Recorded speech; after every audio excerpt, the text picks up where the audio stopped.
오늘 시편 36편 말씀은 이 말씀을 그냥 가만히 묵상해봐도 참 은혜가 되어지는 그러한 시편입니다. 많이 저희가 이렇게 암송하는 그러한 시편은 아니지만요. 그래도 이 시편 말씀을 보게 되면요. 그래도 익숙한 그러한 또 말씀들이 또 나오고 있습니다. 참 이 앞에 그 부분에서는 악인의 그러한 모습에 대해서 말씀하고 뒤에 부분에서는 하나님의 참된 복을 받은 그 성도들이 어떠한 삶을 살아가는가라는 것에 대해서 대조하면서 우리에게 보여주고 있죠. 오늘 시편은요, 36편 말씀은 시작하는 그러한 표제어를 이렇게 시작하고 있습니다. 그 앞에 보게 되면 여호와의 종 다윗의 시 인도자를 따라 부르는 노래. 보통 저희가 지금 보고 있는 다윗의 시를 보게 되면 그냥 다윗의 시 딱 이렇게 하고서 나오는데 오늘 같은 경우에는 여호와의 종 다윗의 시라고 함으로 말미암아 이 시편을 지금 노래하고 있는 다윗의 마음가짐이 어떠한가를 우리에게 알려주고 있죠.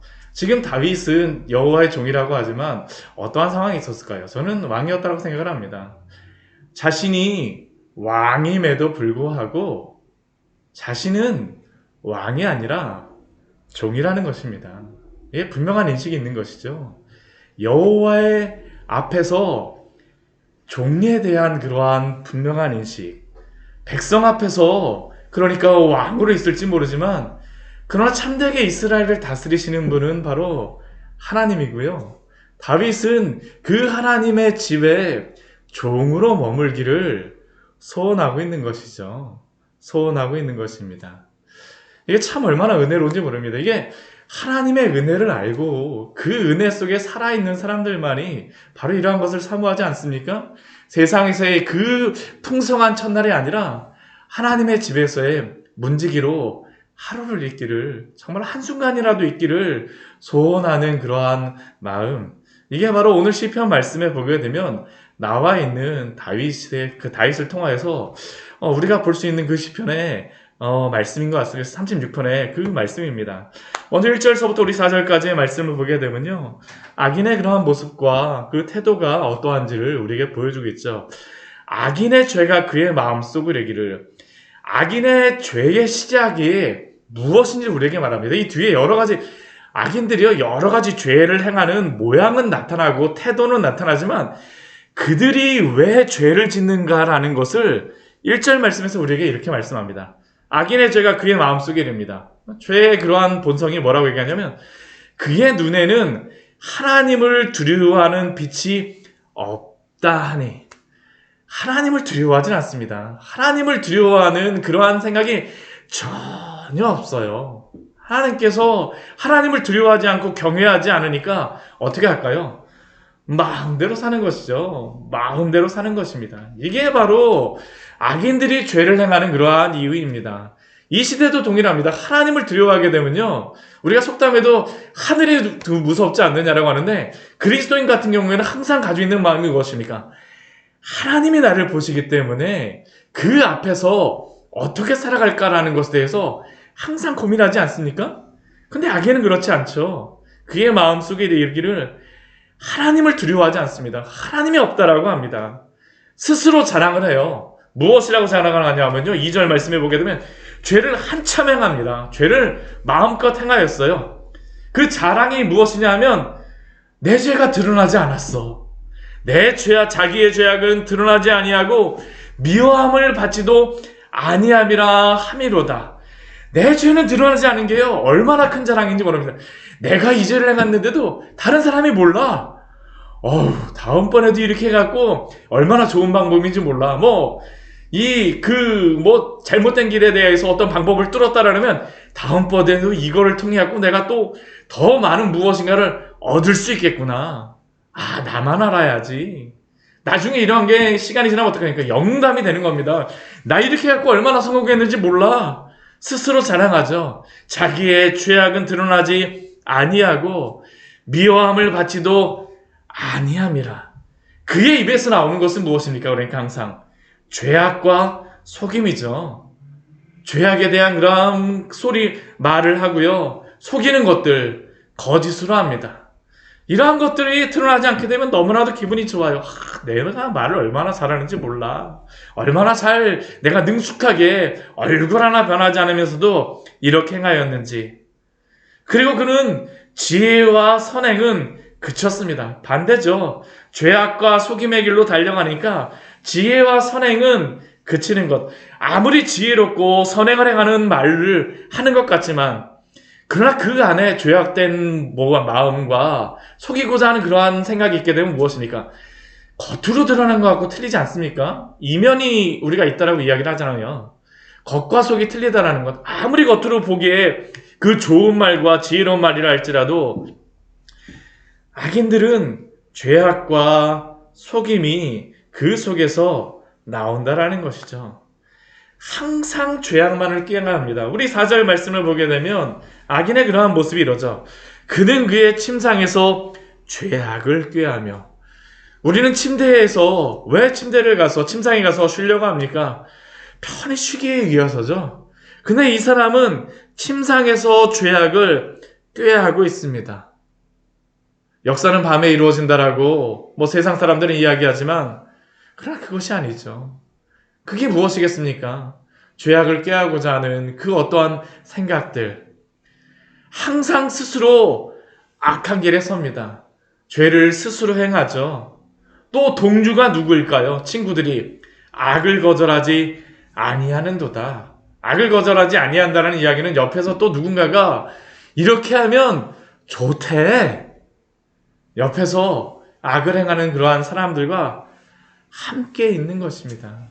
이게 악인의 모습이다라고 이야기하죠. 왜 무엇으로부터 나옵니까?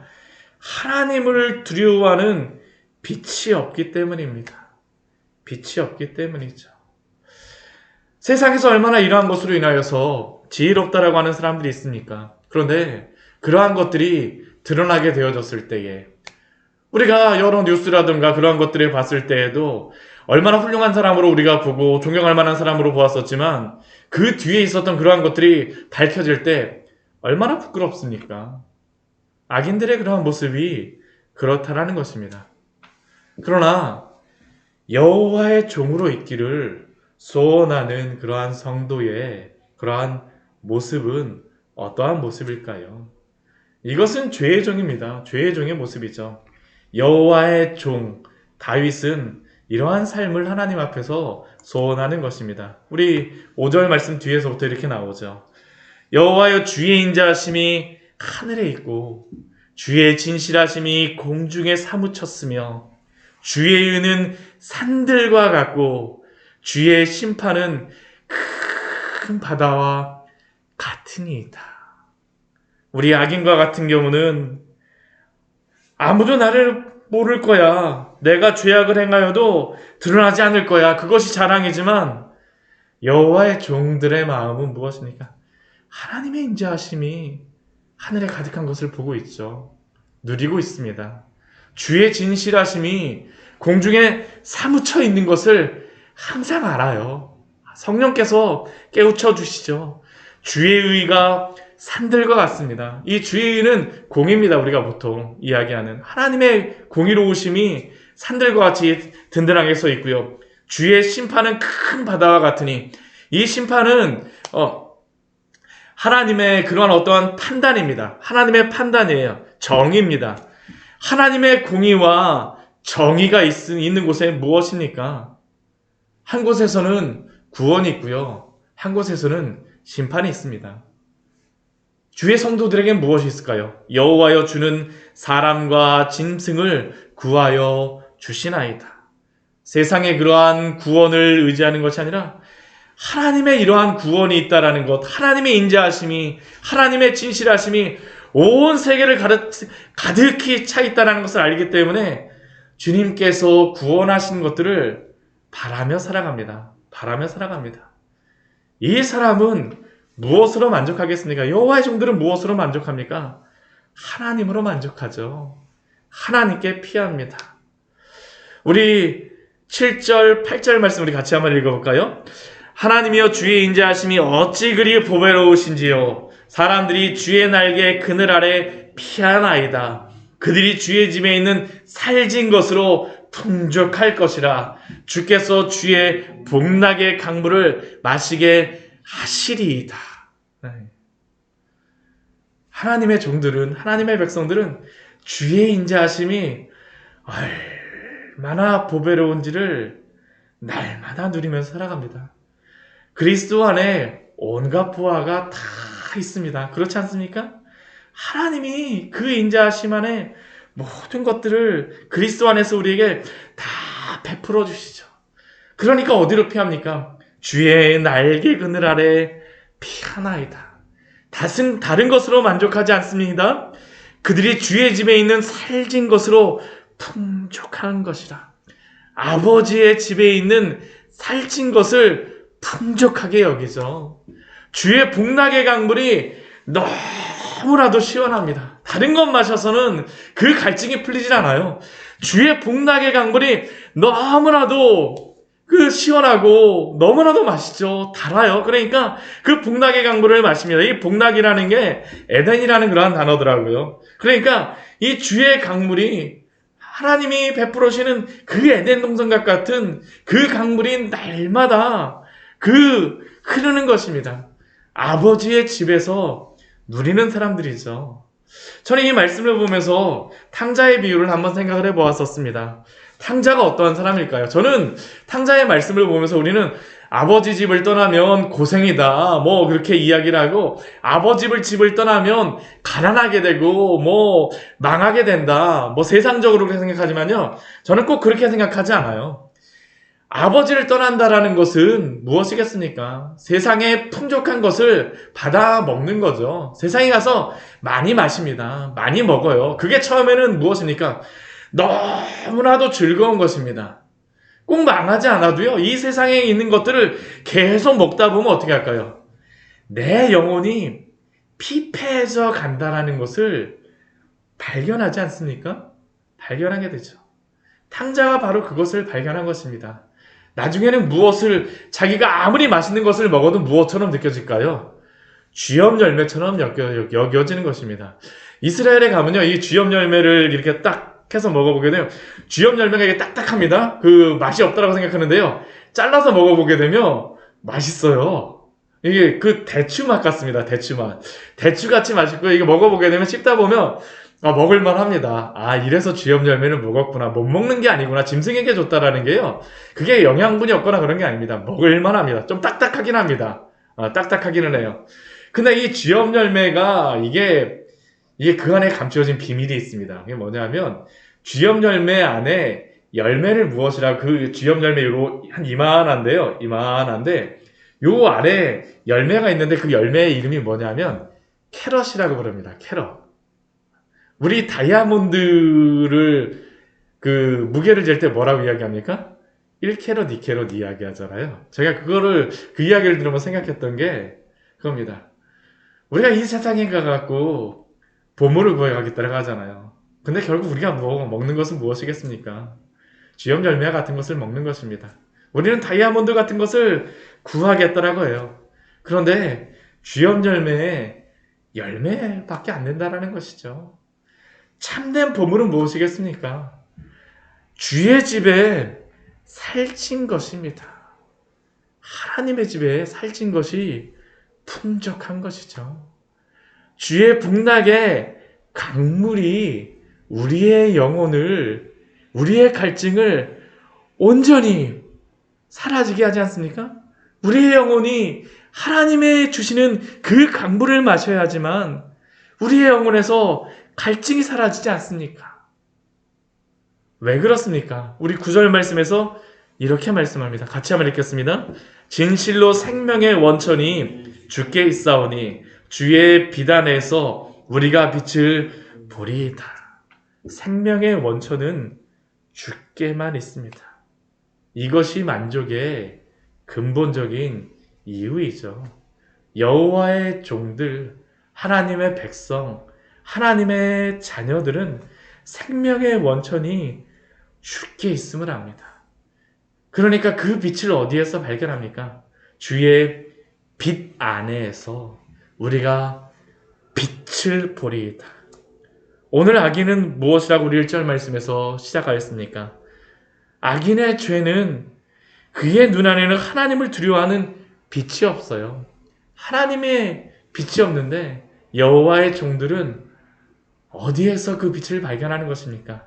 주의 빛 안에서, 그리스도 안에서 내가 세상의 빛이라. 주의 빛 안에서 우리가 빛을 보게 되어지는 줄 믿습니다. 믿습니다. 그 빛을 아는 자들에게 우리 10절, 11절, 12절 말씀에 이렇게 기도하죠. 주를 아는 자들에게 주의 인자하심을 계속 베푸시며. 이게 기도 제목입니다. 주를 아는 자들에게는 다른 것을 소원하지 않습니다. 주의 인자하심을 계속 베풀어 주시는 게 그게 바로 복입니다. 그게 바로 만족이죠. 마음이 정직한 자에게 주의 공의를 베푸소서. 마음이 정직한 똑바른 하나님의 그 길을, 좁지만 그 길을 걸어가고자 하는 자에게 주의 공의를 베풀어서 알게 하여 주시옵소서. 계속 기도합니다. 교만한 자의 발이 내게 이르지 못하게 하시며 악인들의 손이 나를 쫓아내지 못하게 하소서. 교만한 자의 발이, 악인들의 손이 나를 이리저리 하는 것이 아니라 나로 하여금 주의 집에 머물게 하여 주시고 그 안에서 만족하게 하소서. 12절 말씀. 악을 행하는 자들이 거기서 넘어졌으니 엎드러지고 다시 일어날 수 없으리이다. 악인은 악을 행하는 중에 넘어지지만 여호와의 종들, 하나님의 백성은 하나님의 집 안에서 날마다 만족하며 생명의 원천이신 그분 안에서 살게 되는 줄 믿습니다. 이것이 바로 우리의 기쁨이죠. 참된 만족입니다. 오늘 하루도 이 은혜 가운데 사시길 축원합니다. 같이 기도하도록 하겠습니다.